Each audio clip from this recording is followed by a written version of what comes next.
एक बार आपका फिर से स्वागत है मेरे इस वीडियो चैनल पर, यूट्यूब चैनल पर, जिसका नाम है अंग्रेज़ी अरीना। हम बात कर रहे हैं इन दिनों वर्ब्स की। और वर्ब में मैं अपनी बात को विस्तार देता हूँ।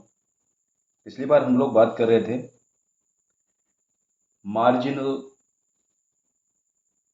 मॉडल या मार्जिनल ऑक्सिलरी वर्ब्स या सेमी मोडल्स, जो भी बोलते हैं हम लोग, है ना। एक बार हम लोग लिख लेते हैं उसको। MARGI, marginal auxiliary auxiliary verbs। ठीक है, ये हम देख लेते हैं कि ये मार्जिनल ऑक्सिलरी वर्ब्स क्या होती हैं, क्योंकि हमने देखा था कि मार्जिनल मॉडल वर्ब्स जो होती है ना, मॉडल वर्ब्स, वो तीन होती हैं।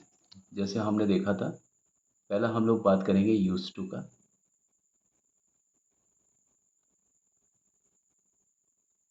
ठीक है, अब मैं एक सेंटेंस लिखता हूँ। We used to exercise daily. We used to exercise daily. ठीक है, और ये हो गया we use to exercise daily. अब यहाँ आप देखिए ये कैसे यूज हुआ है। ये कैसे यूज हुआ है, we use to exercise daily. ये किस तरीके से यूज हुआ है।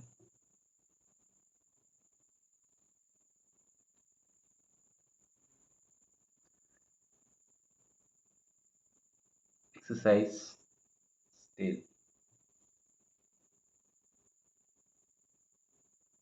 ठीक है, अब यूज टू के बाद में क्या आया है, एक्सरसाइज आया है।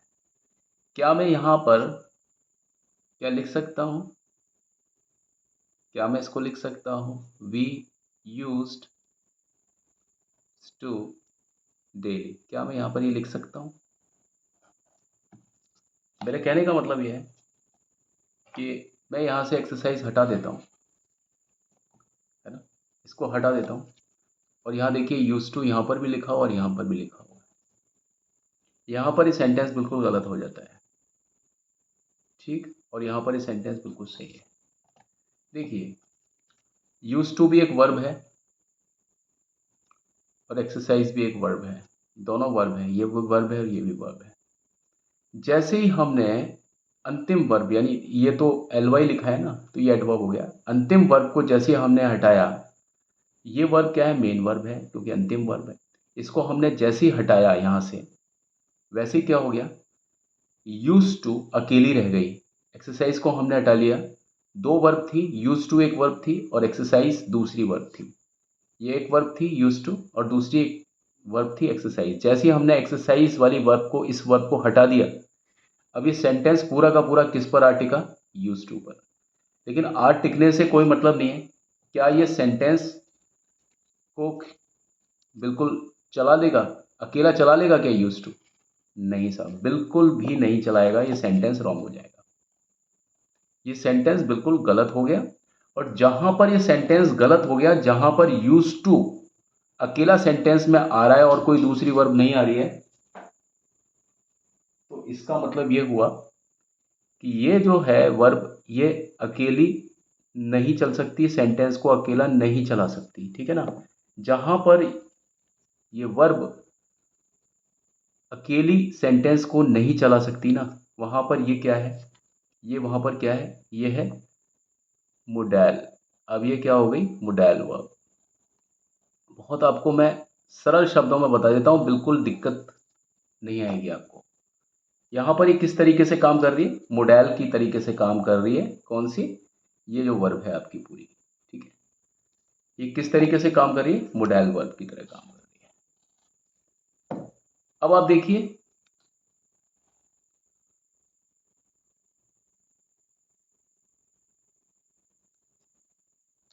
ये आखिरी में है और ये वर्ब यूज टू के बाद में कोई दूसरी वर्ब नहीं है, ठीक है ना, इसके बाद में कोई वर्ब है नहीं है, कोई वर्ब नहीं है, यूज टू के बाद में ये क्या है, एडवर्ब है, एडीवी क्या है, एडवर्ब है ना। लेकिन अगर मान लीजिए मैं सेंटेंस को ऐसे बनाता हूँ, बड़ा एक अजीब सा सेंटेंस है लेकिन इस तरह के सेंटेंसेस भी होते हैं, I am used to drinking,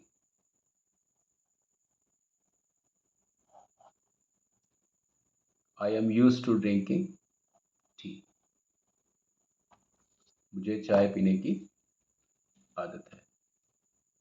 अब आप देखिए ये जो है ना, ये यहां पर I am used to drinking tea, ये जो है ये आपका लास्ट वर्ब है, इज द लास्ट वर्ब। आप कहेंगे कि ये वर्ब है, जी ये वर्ब जरूर है मगर ये वर्ब की तरह काम नहीं कर रही है सेंटेंस में, ये वर्ब की तरह काम ही नहीं कर रही है, ठीक है ना,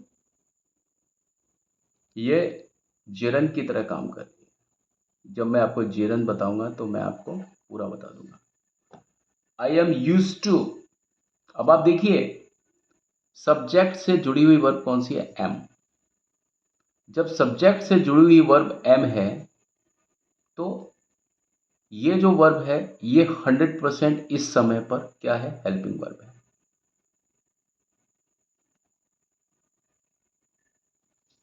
कौन सी, एम।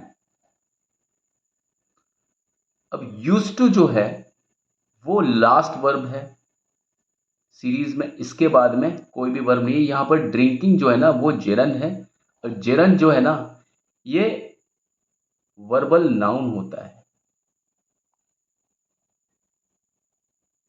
ना कि ये वर्ब है। वर्ब जैसा दिख रहा है ये, लेकिन यहां पर पूरे सेंटेंस में वर्ब की कोई भूमिका नहीं निभा रहा है, वर्ब जैसा दिख रहा है ये। इस बात को समझना, इंग्लिश में बहुत सारी ऐसी चीजें होती हैं जो शेर की खाल में गीदड़ टाइप की सिचुएशन हमेशा आती है, इसलिए इंग्लिश में बहुत ज़्यादा सोच करके समझने की ज़रूरत है। और सिर्फ दिखावों में और यूट्यूबर्स की कोरी चिपड़ी चिकनी चुपड़ी बातों में अगर आप आएंगे तो आप तो जितना नुकसान पहले हुआ है ना उससे भी कहीं ज़्यादा नुकसान हो जाएगा। ये यहाँ पर इसकी लास्ट वर्ब है, ठीक है। और जो लास्ट वर्ब होती है ना किसी की भी, वो क्या होती है, वो होती है मेन वर्ब।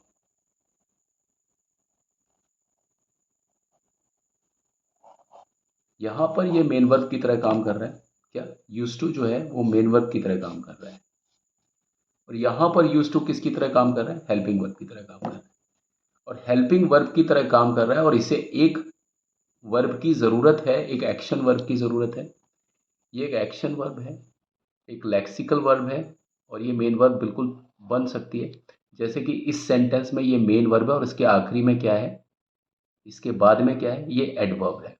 उसी तरीके से यूज टू के बाद में यहाँ पर ये आईएनजी देखने में ऐसे लग रही है वर्ब है, लेकिन ये क्या है, जिरंड है। जिरंड बोले वर्बल नाउन, और वर्बल नाउन कभी भी वर्ब नहीं हो सकता, वो सेंटेंस में दिखाने वाली एक चीज़ होती है, वो वास्तव में वो वर्ब की तरह काम नहीं कर रहा। ये उसी तरीके से बात हो गई कि किसी जगह पर आपका दोस्त खड़ा हुआ है और आप सोच रहे हो कि ये मेरी मदद करेगा, लेकिन वो दोस्त सिर्फ शक्ल में दोस्त है, बाकी वो आपकी मदद करने नहीं बैठा। इस पूरे सेंटेंस में ये वर्ब दिख रहा है लेकिन ये वर्ब की तरह काम ही नहीं कर रहा है सेंटेंस में, ये किसकी तरह काम कर रहा है, नाउन की तरह। तो आखिरी वर्ब जो है ना इस सेंटेंस की वो ये है, सीरीज में यहाँ से लेके यहाँ तक में आखिरी वर्ब ये है, और जो सीरीज में आखिरी वर्ब होती है ना उसी को हम मेन वर्ब बोलते हैं। तो यहाँ पर तो यूज टू मेन वर्ब की तरह है और यहाँ पर ये यूज टू हेल्पिंग वर्ब की तरह है। और जहां पर कोई वर्ब हेल्पिंग और मेन वर्ब की तरह काम कर सकती है, कि यानी किसी जगह पर तो वो हेल्पिंग की तरह काम कर सकती है और किसी जगह पर वो मेन वर्ब की तरह काम कर सकती है, तो हम उसको क्या बोलते हैं, हम उसको बोलते हैं मार्जिनल ऑक्सिलरी वर्ब्स, या हम बोलते हैं semi model verb, semi model, इसको हम सेमी मोडेल भी बोल सकते हैं। आपने देखा होगा, सेमी मोडाइल भी। अब देखते हैं दूसरे नंबर पर जो हमारा सेमी मोडाइल है वो कौन सा है। ये थोड़ा सा समझने में टफ था, इसको किताब में भी नहीं समझाया गया होता है, ये मैंने आपको समझाने की कोशिश की। तो बिल्कुल लाइक शेयर और सब्सक्राइब तो बनता है प्लीज़। तो अब आप देखेंगे दूसरा वाला एग्जाम्पल अब मैं आपके सामने लेकर के आता हूँ, जो कि है आपका नीड का। जैसे मान लीजिए मैं आपको सिर्फ नीड, आपको खुद समझ में आ जाएगा कि कहाँ पर तो नीड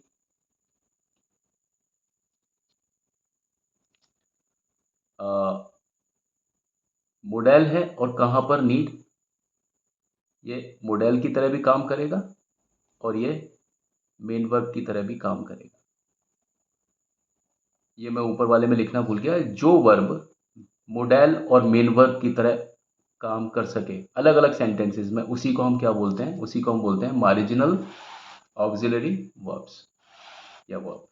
यहाँ हम एक की बात करें तो वर्ब आ जाएगा। ठीक है, अब मैं सेंटेंस लिखता हूँ। सेंटेंस के जरिए विनय या Vijay need not go to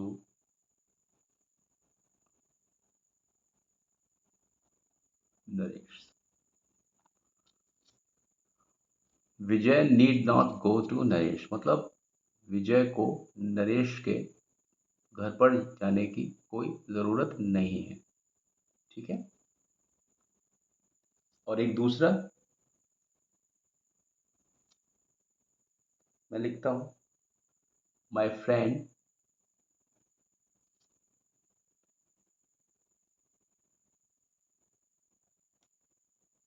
needs some money. ठीक है, अब यहाँ देखिए, यहाँ पर ये सिंगुलर है विजय और ये माय फ्रेंड भी सिंगुलर है। ये है सिंगुलर और ये भी है सिंगुलर। एक कितना दोस्त है, एक है, सिंगुलर है। विजय कितना है, एक है, सिंगुलर। ठीक है, सिंगुलर के साथ में ये हिसिंग वाली वर्ब आती है, हिसिंग साउंड यानी एस। ठीक है, और इसके बाद में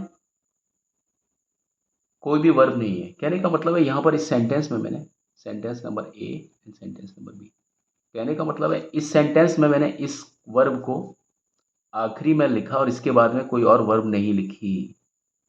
नीड्स को मैंने आखिरी वर्ब की जगह पर लिखा।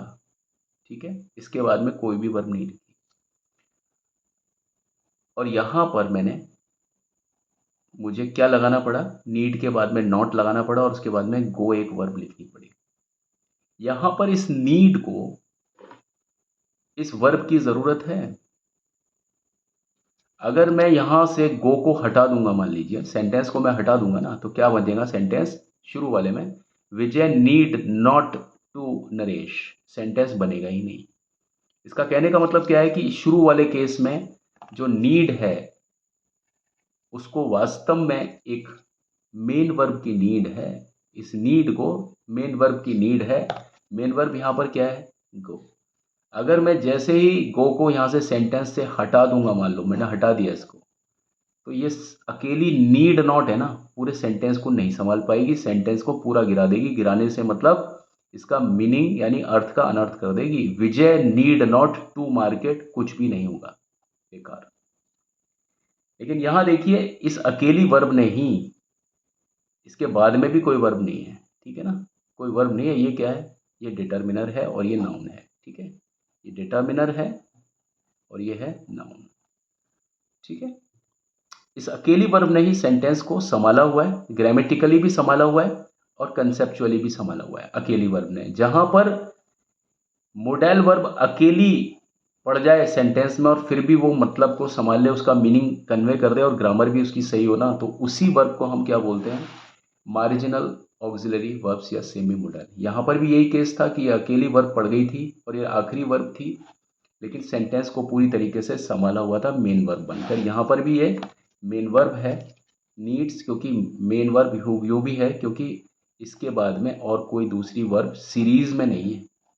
इस पूरे सेंटेंस के लिए आखिरी वर्ब ये है, इसके बाद में ये डिटर्मिनर है सम, और ये है नाउन। तो जो सीरीज में श्रृंखला में जो आखिरी वर्ब हो सेंटेंस में, उसको हम मेन वर्ब बोलते हैं। ठीक है, और ये मीनिंग भी दे रही है और ये अकेली खड़ी होकर के सेंटेंस का मीनिंग दे रही है, ग्रामेटिकली भी और कंसेप्चुअली भी। तो ये क्या है, ये कौन सी वर्ब हो गई, ये यहाँ पर सेकंड वाले केस में यानी बी वाले केस में जो नीड्स है या नीड है जो मेन वर्ब है, लेकिन फर्स्ट वाले केस में सिर्फ और सिर्फ ये नीड जो है ये हेल्पिंग वर्ब है। तो हेल्पिंग वर्ब यानी मोडल और मेन वर्ब यानी ये।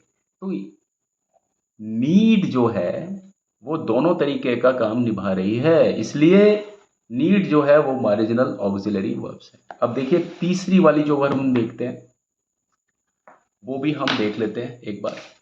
ठीक है, तीसरी वाली जो है वो हम देखते हैं वो है dare. Dare, DARE।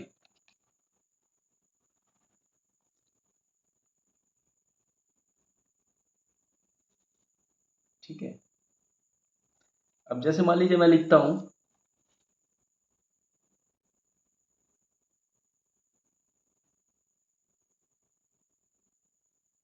He dare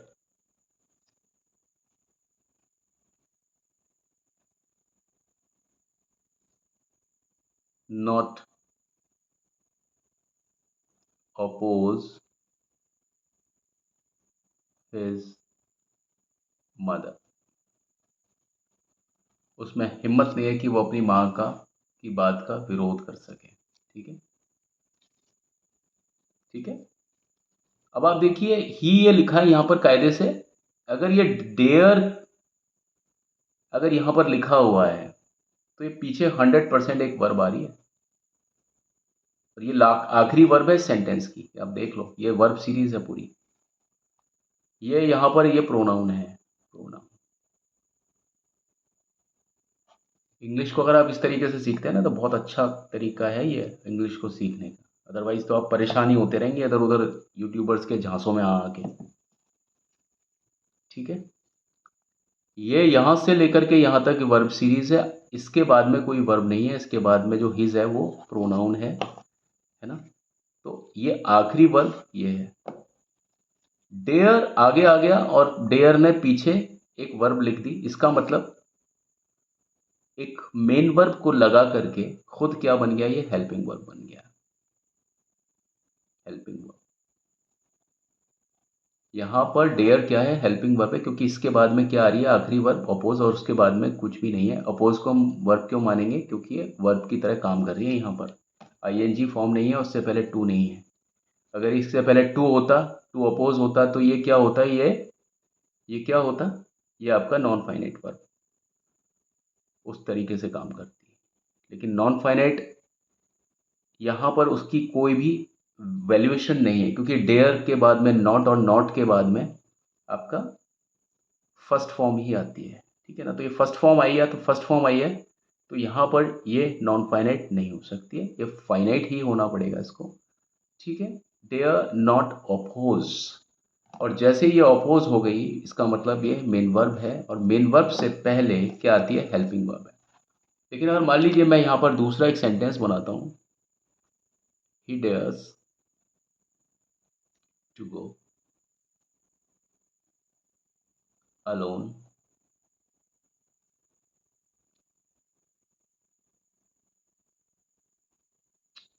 he dares to go alone anywhere।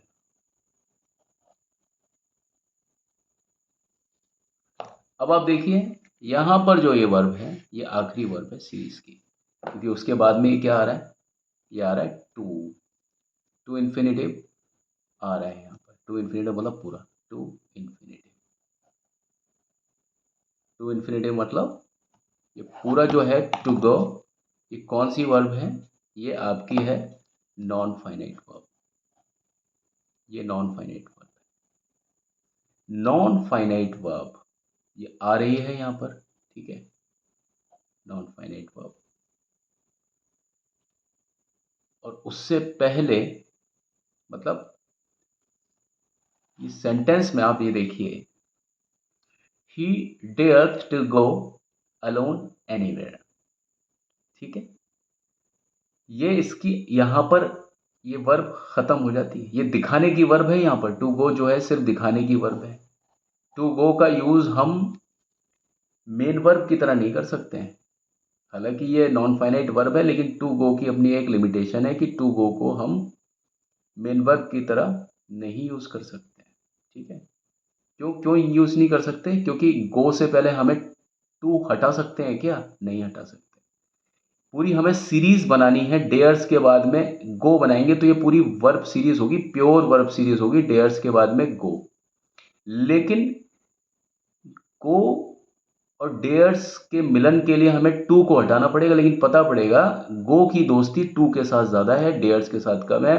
Dares ने कहा कि साहब मैं तो गो को अपने साथ लेना चाहता हूँ, तो गो कहती है भाई मैं डेयर्स के साथ आउट हो जाऊंगी, लेकिन मेरे साथ में 200% आएगा। लेकिन डेयर्स कह रहा है टू हटना पड़ेगा। टू हटाते क्या होगा? सेंटेंस ही खत्म हो जाएगा। ही डेयर्स गो, डेयर्स गो तो कुछ नहीं होगा, ठीक है। जहां पर ये वर्ब की आखिरी वर्ब है ना सेंटेंस की, तो वहां पर ये क्या हो जाएगी? ये हो जाएगी मेन वर्ब। और जब ये मेन वर्ब होगी ना, ठीक है, तो यहां पर ये हो गई हेल्पिंग वर्ब और यहां पर ये हो गई मेन वर्ब। हेल्पिंग वर्ब कहाँ हो जाएगी? जहां पर इसमें हिसिंग साउंड नहीं आएगा, एस नहीं आएगा ही के बाद में। कोई भी ऐसा एक्सपेरिमेंट कर लो जहां पर किसी भी सब्जेक्ट के बाद में हिसिंग साउंड आता हो, यानी थर्ड पर्सन आप लगा लो, थर्ड पर्सन के साथ में, थर्ड पर्सन सिंगुलर के साथ में जो भी वर्ब आएगी उसमें हिसिंग साउंड आएगा। अगर आप किसी हिसिंग साउंड किसी वर्ब को लगा लो जो कि मोडेल वर्ब है और उसमें हिसिंग साउंड नहीं आ रहा मान लीजिए, तो आप समझ लीजिए कि वो हेल्पिंग वर्ब की तरह काम कर रही है। और अगर उसमें हिसिंग साउंड आ गया सिचुएशन में तो वो मेन वर्ब की तरह काम कर रही है। और ये चीज़ का ज्ञान आपको कैसे होता है कि ऐसे कैसे बना सकते हो, तो इसके लिए आपको थोड़ा सा पढ़ना पड़ता है। अब जैसे मैंने आपको पढ़ना ये बताया, डिफरेंस बताया, ठीक है। तो अब आपकी ध्यान आपकी नज़र जब भी कभी आप डेयर पर जाओगे ना, कभी डिक्शनरी में डेयर को देखोगे ना, तो कभी आप डेयर देखोगे, कभी डेयर्स देखोगे। यानी कभी आप डेयर देखोगे तो फिर आपको डेयर्स को देखने की भी इच्छा करेगी कि चलो एक बार डेयर्स का भी वाक्य में प्रयोग देख लें। जैसे कि मैंने आपको यहाँ पर बताया, यूज टू देखोगे तो दोनों तरीके से देखोगे। जैसे मैंने आपको यहाँ पर बताया नीड देखोगे तो नीड्स को भी देखोगे आप। तो जब आप पढ़ने की और देखने की आदत में होते हैं ना, तो आपके लिए कोई भी चीज़ दिक्कत नहीं करती है कभी भी, ठीक है। ये कंटेंट कुछ ज़्यादा ही बड़ा हो गया क्योंकि ये जो चीज़ें हैं ना, ये बहुत ज़्यादा टफ होती हैं समझने में, लेकिन बहुत इंपॉर्टेंट चीज़ें हैं और इनकी वजह से आप बहुत ज़्यादा बेवकूफ़ बनते हो पूरी लाइफ में। ये चीज़ें आप